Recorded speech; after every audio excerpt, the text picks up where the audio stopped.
Hello guys. आज हम बहुत ही इम्पोर्टेंट टॉपिक पे बात करने वाले हैं लिटरेरी फॉर्म्स के।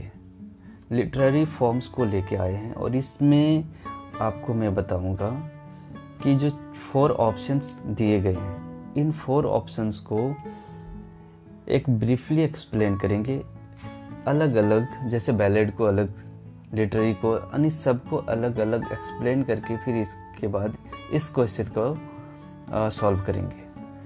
तो क्वेश्चन क्या कहता है, क्या मेडिटेटिव और a formal and sustained poem for lament for the death of particular person is called.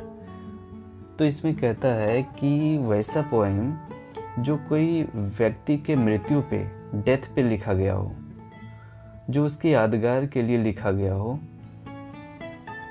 तो हम उस पोएम को क्या कहेंगे?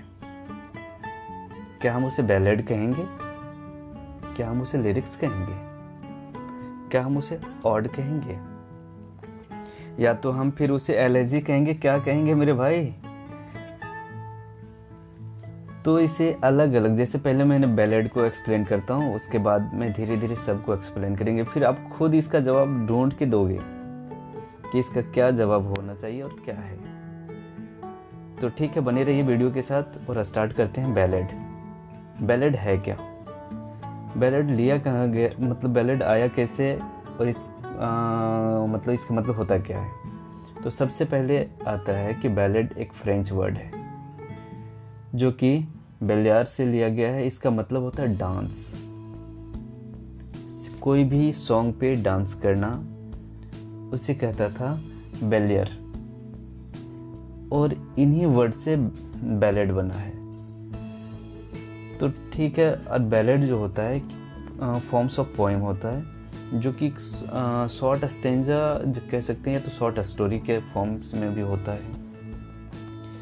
किसी भी चीज़ को, जैसे आप कह सकते हैं कि बैलेड होता क्या है, इसका मतलब सब एकदम इजीली समझाता हूँ कि अगर कोई व्यक्ति जो गले में जो पहना जाता है हार्प और फेडल पहन के, जो गांव गांव में लोग जाके अपना परफॉर्म करते हैं, कोई गीत गाते हैं और वहाँ डांस करते हैं, गीत गाते हैं, इन सारे जो घुमंतू लोग होते हैं, जो वांडरिंग करने वाले व्यक्ति होते हैं, जो अपने रोजी रोटी के लिए गांव, अपने विलेजर्स लोग में जाके अपना परफॉर्म करता है अपने रोजी रोटी के लिए, तो जो उसके द्वारा गाया हुआ सॉन्ग या तो डांस परफॉर्म किया गया हो, उसे हम क्या कहेंगे? उसे हम कहेंगे बैलेड। अगर सिंपल वे में अगर बोला जाए, जैसे आपने कभी देखे होंगे कि गांव में बहुत सारी महिलाएं बैठ के जो गीत गाती है, वो जनरेशन टू जनरेशन, अभी किसी ने गाया तो नेक्स्ट जनरेशन में उसी तरह का परफॉर्म किया जाता है। मतलब कि उसकी कोई ऑथर नहीं होता, उसकी कोई राइटर का कोई ऑथर नहीं होता था। बैलेड उस टाइप के भी होते हैं। तो किसी भी चीज़ को ग्लोरीफाई करने के लिए, किसी के डीड को ग्लोरीफाई करने के लिए, या तो कोई भी अगर सोल्जर ज़्यादा ब्रेव है, उसके बहादुरी के किस्से को, उसके किस्से को किसी के सामने प्रोड्यूस करने के लिए, परफॉर्म करने के लिए गाया हुआ या तो परफॉर्म किया हुआ चीज़ को हम लोग बैलेड कहते हैं। अब तो क्लियर हो गया। ये मुख्यतः ये कभी पोएट्री में भी हो सकता है, वर्स में भी होता है। इस तरह बताए थे कि इसके कोई ऑथरशिप नहीं होता है और जनरेशन टू जनरेशन बढ़ते रहता है। और इसके जो राइमिंग स्कीम है, ABCB होता है, मतलब सेकेंड और फोर्थ लाइन जो होता है वो राइम करते रहता है। इस तरह से हम समझेंगे, इसको कहेंगे फॉक सॉन्ग। जो लोकगीत होते हैं उसे हम कहेंगे फॉक सॉन्ग। अब हम जानेंगे कि इसकी जो बिगनिंग हुआ था बैलेड का, जो शुरुआत हुई थी रेनेसां पीरियड में हुआ था, और उस समय 2 व्यक्ति थे, जिसका नाम था बारबरा एलेन और दूसरा है जॉन हेनरी। यही 2 व्यक्ति थे जिन्होंने स्टार्ट किया था बैलेड। बैलेड को स्टार्ट करता है, उसके बाद इन्होंने देखा बैलेड को जब उन्होंने स्टार्ट किया उसके बाद इसको फॉलो करने वाले जॉन केट्स ने भी इसे लाबला डैम सेंस मर्सी इन्होंने लिखा। थॉमस हार्डी ने भी इसका यूज़ किए हैं during wind and rain. Edgar Allan Poe ने भी लिखा। इन सारे राइटर ने बैलेड को बहुत ही अच्छी तरह से परफॉर्म किया है, बहुत अच्छी तरह से लिखा है, लोगों को समझाया है। और इस तरह से बैलेड की बात करें तो विलियम वर्ड्सवर्थ ने लिरिकल बैलेड, जो सबसे बड़ी अगर बोला जाए, सबसे पॉपुलर बोला जाए तो लिरिकल बैलेड है। इसके अब बात करेंगे हम लोग लिरिक्स की। तो लिरिक्स का मतलब क्या होता है और कहाँ से लिया गया है? तो मेरे भाई लिरिक्स एक लायर से लिया, मतलब लिरिक्स का एक ग्रीक वर्ड है जो लायर, यानी ग्रीक वर्ड लायर है, उनसे लिरिक्स बनाया गया है। तो इसमें हम कहते हैं कि लायर कुछ यानी लिरिक्स में कुछ कंडीशन होती है, कुछ शर्तें रखा जाता है। और यह क्या है कि अ लिरिक्स म्यूजिक एक शॉर्ट पोइम होता है जो केवल अपने इमोशन को परफॉर्म करने के लिए होता है, अपने इमोशन को डेवलप करने के लिए। जो कोरस मंडली जो होते हैं, यानी lyrics is a collection of verse, choruses making up complete song. जो कोरस मंडली के द्वारा एक कंप्लीट सॉन्ग को गाया जाता हो, अपनी भावनाओं को, अपने इमोशन को जो एक सिंगल व्यक्ति परफॉर्म करता हो, ठीक है, जैसे अपनी भावनाओं, पर्सनल इमोशन या तो थॉट को एक्सप्रेस करने के लिए हम लोग लिरिक्स का यूज़ करते हैं। जैसे अगर कह सकते हैं कि अपने ज़िंदगी, अपने लाइफ के बारे में या तो अपने प्यार के बारे में कुछ इमोशन हो, कोई फीलिंग्स हो, उसे एक्सप्रेस करने के लिए, या तो कोई डेथ कर गया हो तो उसके मतलब उसका अलग फीलिंग्स होता है तो उसको एक्सप्रेस करने के लिए, या तो फिर अपने लाइफ के एक्सपीरियंस को एक्सप्लेन करने के लिए, एक्सप्रेस करने के लिए लिरिक्स का यूज़ करते हैं हम लोग।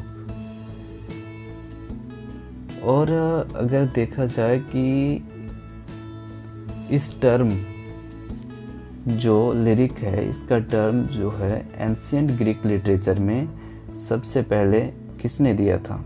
Developed by the Aristotle between 3 board category. 3 type के उन्होंने परफॉर्म किए, 3 कैटेगरी में उसे बांटा था। एक लिरिकल होगा, ड्रामेटिक और एपिक। ये तीनों चीज में परफॉर्म किया जा सकता है। ठीक, अब बात करेंगे ऑड के बारे में। Odd is a literary technique. Odd एक लिटरेरी टेक्निक है जो कि लिरिकल नेचर के होते हैं, लेकिन बट नॉट वेरी लेंदी नहीं होता। और इसका मेन मोटो होता है कि poetic form in sonnet and elegy. Poetic form sonnet and elegy के रूप में भी होता है। अब यहाँ पे देखो इसने क्या कहा कि which poets praise people natural sense and abstract idea. वैसा पोएम जो कोई व्यक्ति को प्रेज करे,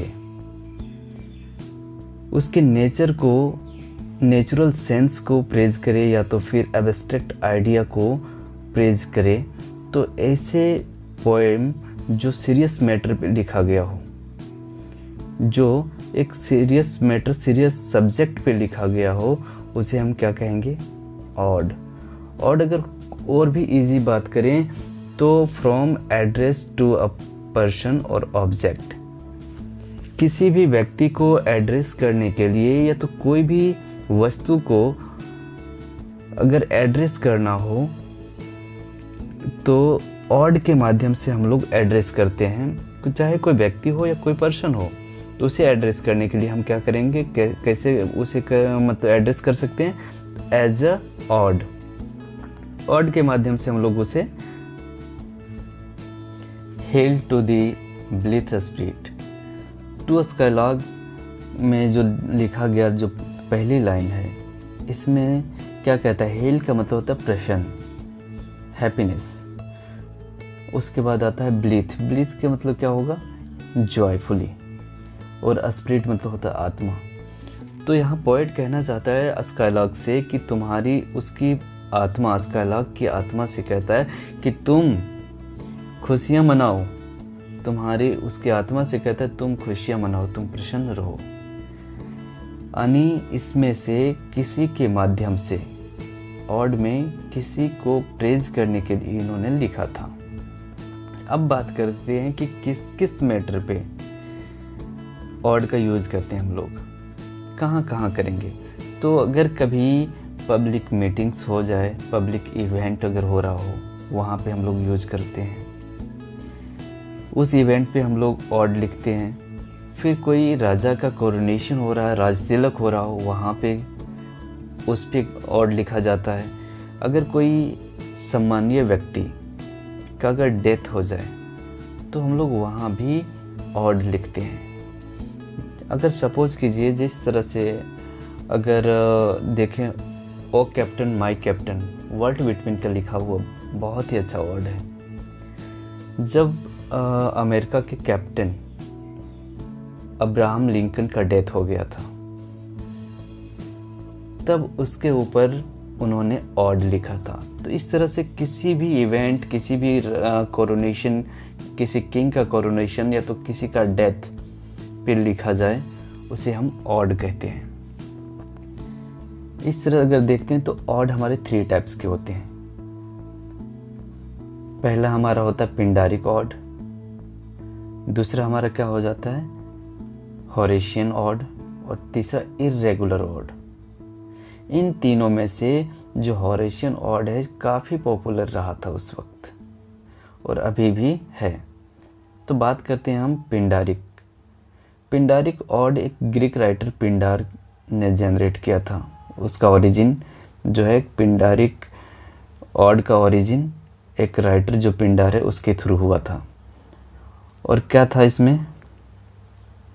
इसमें था कि इसकी जो शुरुआत होता है, जो कोरस पोएम होगा, जो गाने बजाने में जो यूज़ करता है लोग उन्हें, अगर हम कह सकते हैं कि जैसे कोरस के लोग जो गाने का या तो डांस करने का जो तौर तरीका था, उन चीज़ों को इन्होंने लिखा था। जैसे अगर हम बात करें कोई मोमेंट पे कोई अगर डांस कर रहा हो तो उसे डांस करने की जो स्टाइल है, राइट से अगर लेफ्ट की और अगर डांस करते हुए जा रहा हो तो उसे हम कहेंगे एपस्ट्रॉफी। अगर वही एंटी एपस्ट्रॉफी बात करें तो लेफ्ट से राइट की ओर जाता है, राइट से लेफ्ट की ओर, लेफ्ट से राइट की ओर एपस्ट्रॉफी होता है, और एंटी एपस्ट्रॉफी लेफ्ट से राइट की ओर जाता है। इस तरह से मतलब लाइन में डांस करते हुए राइट साइड से लेफ्ट की ओर गया, राइट से अगर लेफ्ट की ओर जाता है तो एपस्ट्रॉफी हुआ, और वही लेफ्ट से राइट की ओर डांस कर रहा हो लाइनिंग बना के तो एंटी एपस्ट्रॉफी बात को उसे कहते हैं। अब बात करते हैं जो अगर डांस करते करते उस जो कोरस मंडली है डांस करते करते अगर सर्कल बना के डांस कर रहा हो, बजा रहा हो, अपना इंस्ट्रूमेंट को अच्छे बजा रहा हो और डांस कर रहा हो घूम घूम के, तो उसे हम कहेंगे इपॉड, मतलब एक सर्कल बना के घूमना या तो डांस करना। ये खासियत था पिंडारिक ऑड की।